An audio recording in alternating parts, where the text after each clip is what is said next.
सूक्ष्म जो दुनिया है उसमें सूक्ष्म में जो आत्माएं रहती है उनको एनर्जी कहाँ से मिलती है। जैसे मैंने एक बुक में पढ़ा था कि मनुष्य भी यहाँ धरती पे जो खाना खाता है उससे उसको 30% ही शक्तियाँ मिलती है, 70% जो है वो कॉस्मिक पावर मिलती है। तो क्या ये बात सही है? एकदम सही है कि जो मनुष्य खाना खाता है, खाने से जो एनर्जी बनती है, स्थूल एनर्जी, हम्म। स्थूल एनर्जी केवल 30% ही है। बाकी की जो 70% जो एनर्जी है, हम्म। उसके जो ओरा के थ्रू, उसका मनुष्य का जो ओरा होता है, हम्म। ओरा के थ्रू वायुमंडल से खींचती है। जैसे हमारा वायु तत्व है, तो वायु के अंदर भी एनर्जी है। हम्म। जैसे वायु, एक बात बताऊं आपको कि हमारा जो ओरा है, हम्म। ओरा वायुमंडल से एनर्जी कैसे खींचता है। हम्म। मनुष्य का वायु तत्व 70% एनर्जी मनुष्य आत्मा को हम्म। वायुमंडल से मिलती है। कहां से मिलती है? हम्म। तो कई लोग जो साधु संत पहले नहीं होते, केवल हवा पर जीते थे, उसको स्थूल खाने की जरूरत नहीं होती थी पहले। हम्म। तो हवा में एनर्जी है। तो हवा में जैसे हवा में जो हमारा ओरा होता है, हमारा ओरा हवा में से जैसे हाइड्रोजन के कण खींच लेंगे। क्या करेंगे? हाइड्रोजन।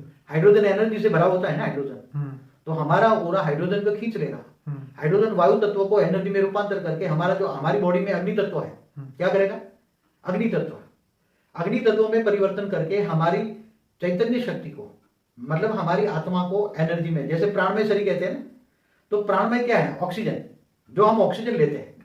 तो ऑक्सीजन लेकर हमारी प्राणमय शक्ति हमें ऑक्सीजन से मिलती है, इसलिए उसको प्राणवायु कहते हैं। क्या कहते हैं? प्राणवायु। वायु मतलब प्राण, वायु में प्राण है, मतलब आत्मा की शक्ति ऑक्सीजन है, O2 है। ऐसी तरह हाइड्रोजन भी वायुमंडल से एब्सॉर्ब करके, एक कण, एक सेल एब्सॉर्ब करके, अग्नि तत्व, हमारी बॉडी के अंदर अग्नि तत्व बहुत जरूरी है। तो हमारी बॉडी के अंदर अग्नि तत्व एनर्जी कहां से आती है? हाइड्रोजन से आती है। वो वायु तत्व के द्वारा हमारा ओरा एब्सॉर्ब करता है और वो हाइड्रोजन को एनर्जी में कन्वर्ट करता है। वही 70% एनर्जी हमें वायु तत्व से मिलती है। और आप रही सूक्ष्म जगत की बात है, जैसे देवताएं, सूक्ष्म जगत में तीसरे लेयर तक देवताएं रहते थे, तीसरे स्वर्गलोक। तो देवताओं को तो यहाँ हविष्य से मिलती थी, जो यज्ञ हवन करते थे उससे देवताओं को ताकत मिलती थी। यज्ञ में जो स्वाहा करते थे, घी का, जव तल का। तो वैष्णव में देखा जाए कुछ जव तल की जो आत्माएं होती थी, जव तल में भी आत्माएं तो है ना, उसके पानी में उगा तो वनस्पति उगेगी ना। तो चैतन्य शक्ति जव तल में है ना, वो तो बीज है ना, तो बीज में आत्मा तो है ना। तो वो आत्माएं जलकर फूट कर निकल जाती वायु तत्व और उसके अंदर, तो वो आत्माओं की, उसको इसलिए हविष बोला। क्या बोला? हविष। तो देवताएं हविष खाते थे, यज्ञ हवन से निकलने वाला। मगर वास्तव में देवताओं को भी पावर उसके सूक्ष्म जगत में, सूक्ष्म शरीर से, उसके सूक्ष्म वायुमंडल से ही मिलती थी।